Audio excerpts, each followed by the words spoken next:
সাবেক প্রধানমন্ত্রী ও BNP chairperson Khaleda জিয়ার মৃত্যুতে গভীর শোক প্রকাশ করেছেন নেপালের অন্তর্বর্তী প্রধানমন্ত্রী সুশীলা কার্কি। মঙ্গলবার এক ফেসবুক পোস্টে তিনি বলেছেন, বিএনপি চেয়ারপারসন এবং বাংলাদেশের প্রথম নারী প্রধানমন্ত্রী বেগম খালেদা জিয়ার মৃত্যুতে আমি গভীরভাবে শোকাহত।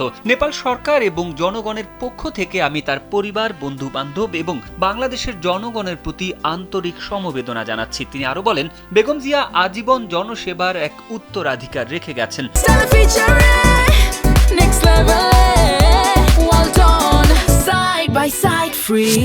তার স্থায়ী নেতৃত্ব দেশের গণতান্ত্রিক যাত্রায় একটি ঐতিহাসিক অধ্যায় হিসেবে চিহ্নিত করেছে।